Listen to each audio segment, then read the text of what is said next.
فيلم النهارده بيبدأ سنة 1909، وفي الوقت ده الأمريكان كانوا بيقولوا إن أراضي جرينلاند التابعة لدولة الدنمارك موجودة على جزئين، وبيفصل بينهم بحيرة، وبيقولوا إن الجزء المفصول ده التابع ليهم. وردت عليهم دولة الدنمارك وقالت إن أراضي جرينلاند دي أرض واحدة، وعشان يأكدوا كلامهم بعتوا مجموعة من المستكشفين بقيادة ميليوس، لكن للأسف كلهم بيموتوا بسبب الظروف اللي واجهوها. ولكن بيبعتوا مجموعة تانية بقيادة ميكلسون عشان يعرفوا إيه اللي حصل للمجموعة الأولى. كان معاهم واحد اسمه جونسون، وللأسف ما قدروش يكملوا لأن جونسون اتصاب بصقيع شديد، وبيقرروا يرجعوا للسفينة تاني عشان يقطعوا صوابعه عشان المرض ما ينتشرش في جسمه. وبعد فترة حالته اتحسنت وبقى أحسن من الأول. وهنا الكابتن ميلسون بيقول لهم أنا شفت واحد من الفريق الأول ميت، ولقى معاه خريطة للمكان اللي فيه التقارير اللي كتبوها لجرينلاند، ويقول لهم انا لازم اعمل رحله استكشافيه تانية عشان اجيب التقارير، لان لو ما عملتش كده هنفقد جزء كبير لصالح امريكا. يقول لهم ان جونسون اتصاب وانا مش هعرف اروح لوحدي. وهنا بيقول لهم انا عايز واحد يجي معايا، لكن بيخافوا،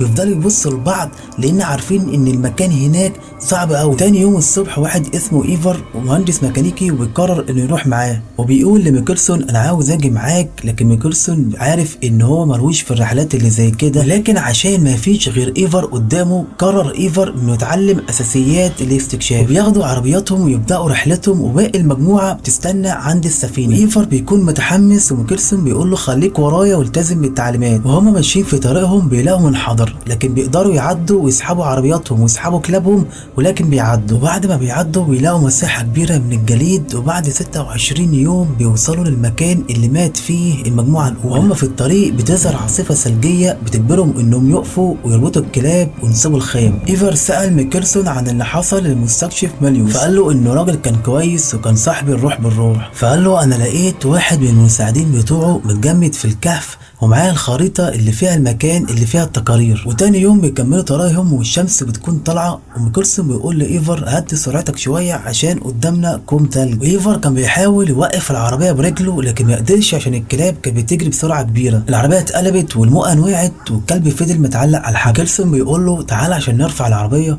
بيقول له ثواني انا هرفع الكلب الاول، لكن ما سمعش كلامه وفضل يسحب الحبل لحد ما اتقطع والكلب وقع ومات. بعد كده بيروح لميكلسون بيتاسف له لانه كان السبب في ضياع المؤن والاكل اللي كان هيكفيهم لمده اسبوع. فرد عليه ويقول له انا غلطان اصلا من اول اني جبتك معايا، ولازم عشان رحلتنا تنجح لازم تسمع كلامي والمعلومات اللي اقولك عليها. وبعد كده بيكملوا طريقهم وبيعدوا منطقه الجليد وبيسيبوا الخيم بتاعتهم. ايفر بيقول له انت ازاي حياتك كلها رحلات استكشافيه وفي ناس انت عزيز عليهم بيتمنوا ان انت ترجع بسلام؟ ورد عليه بيقول له انا عندي صديقه اسمها لينا وعملي بيطلب مني اني ما افكرش في اي حد. ميكلسون بيقول له البوتاجاز مش شغال ومن غيره ممكن نموت، لكن ايفر بيقدر يصلحه وبيعمل عليه شاي. بعدها ايفر بيدور على اكل عشان ياكل الكلاب، مش لاقي، فبيروح لاضعف كلب وبيضطر ان هو يموته عشان ياكل قصته للكلاب. وبعد مرور 84 يوم ميكلسون بيقول لازم نعمل تصحيح بسيط للطريق، وايفر حس بالاحباط لان المؤن اللي معاهم خلص، وفي مرحله بتعدي على الواحد انه لازم يقبل فيها الهزيمه. ميكلسون بيقول له انت شكلك تعبت ومش هتكمل. ايفر قال له لا، فميكلسون بيقول له احنا معانا خريطه ولما نروح المكان هنرجع تاني للسفينه، ولكن مش هنوصل واحنا عاملين نتكلم كده ونرغي كتير. وبعدها بيكملوا طريقهم بعربيه واحده عشان يخففوا الحمل على الكلاب. واخيرا بعد 3 شهور بيوصلوا للمكان وبيلاقوا في المكان ده علب فاضيه كتير، وميكلسون بيفضل يدور على التقارير لحد ما يلاقيها بين الصخور، وبيعرف انهم سابوا التقارير هنا عشان الاكل خلص منه، وحاولوا يرجعوا تاني لكن ما عرفوش عشان تاهوا عن الطريق. وبعدها فرحوا قوي ان جرينلاند ارض واحده وامريكا ملهاش حق فيها. بعد كده بيرجعوا للسفينه عند باقي المجموعه عشان يبشروهم بنتائج الرحله. بعد 132 يوم قابلتهم عاصفه ثلجيه اسفرت عن مقتل كلب فيهم، وعشان الاكل اللي معاهم خلص كلوا كبده الكلب. وبعد شويه بيجيلهم حاله تسمم وبطنهم بتوجعهم. وايفر بعدها بيلاقي فقمه وبيمسك البندقيه عشان يقتلها، لكن الكلاب بتنبح والفقمه بتهرب من الخوف. وفي نفس الوقت بيسمع صوت ضرب نار بالبندقيه بتاعت ميكلسون، وبيروح يشوف في ايه، بيلاقي الكلاب ميته وكلب واحد اللي صار. يتفاجئ بدب كبير قطبي بيهجم على ميكلسون، بيضرب عليه نار بتيجي في كتفه ومش بتاثر فيه، ويضربه واحدة كمان في قلبه فبيموت.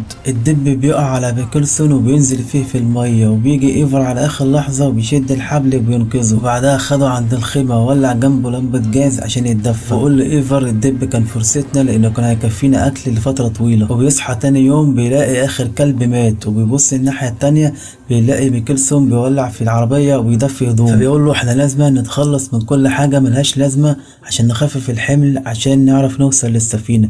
وبعدها بيكملوا يمشي على رجليهم. وبعد 164 يوم التلج بيبدأ يدوب، وبيبنوا مكان من الحجارة وبيخبوا فيه التقارير عشان لو حصل لهم حاجة او ماتوا ما يروحش عليهم كل حاجة. واثناء عودتهم بتقابلهم عقبات كتيرة لكن بيقدروا يتخطوها. ولكن في نص الطريق ايفر بيقع وبيقول له انا لازم استريح شوية، لكن بيقومه تاني بيقول له احنا قربنا نخلص ولازم تقوم عشان ما فيش وقت. لكن تعبهم مش بيروح على الفاضي لانهم شافوا السفينة بتاعتهم من مسافة بعيدة، ولسوء حظهم انهم بيلاقوا جزء من المركب سليم والجزء التاني متدمر، وبيروح يلاقوا بيوت صغيرة مبنية من باقي السفينة. نروح لباقي المجموعة اللي كانوا في اجتماع مع الوزير. الملازم يوري بيقول له احنا ما كانش في ايدينا حاجة بعد ما المركب اتدمرت بسبب التلج. بيقول له احنا رجعنا في مركب خاص بصيد الحيتان وسايبين هناك اكل ليهم يكفيهم لمدة سنة، وممكن ننظم رحلة جديدة نروح نبحث عنهم. نرجع لميكلسون لما حلم ان في دب حرك الصخور والتقارير. هنا ايفر بيقول له احنا لازم نروح عند العلامة ونجيب التقارير قبل ما التلج كله يسيح. وبيقفلوا باب المكان ويحطوا المؤن بتاعتهم على العربية وبيمشوا. بعدها بيوصلوا للمكان وبيلاقوا الصخور متحركة وبيخافوا جدا، ولكن بيلاقوها بياخدوها وبيرجعوا. وهنا بيعدى على رحلتهم 471 يوم. ولما بيرجعوا للمكان بيلاقوا الباب مفتوح، بيدخلوا بيلاقوا رسالة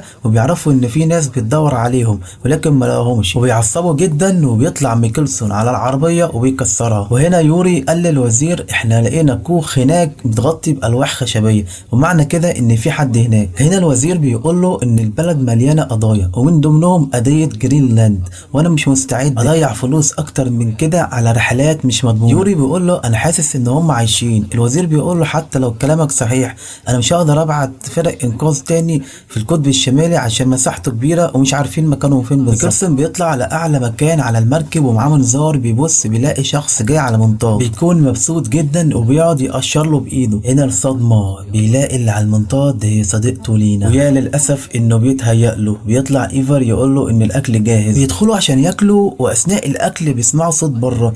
ايفر بيبص من الشباك بيلاقي الدب القطبي. ميكلسون بيقول له فين البندقية؟ بيقول له في غرفة التخزين. بيقفوا ورا الباب وبيصرخوا بصوت عالي عشان يخوفوا الدب، ولكن بعد شوية بيلاقي المكان هدي ومفيش صوت. وبعدها بيفتحوا الباب بيلاقوا الدب مشي، ويروح ميكلسون ياخد البندقية من المخزن.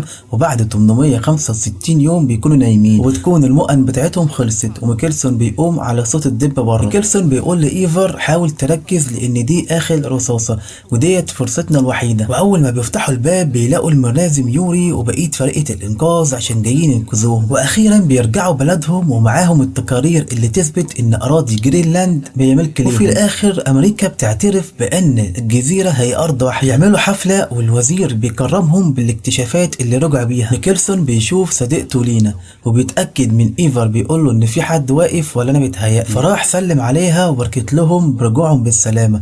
والوزير بيندى عليه بتقول له روح وانا مستنياك. ولما طلعوا بره الناس كانوا فرحانين بيهم بالانجازات اللي حققوها. وبعد سنة ميكلسون اتجوز لينا، وايفر وميكلسون فضلوا اصدقاء طول العمر.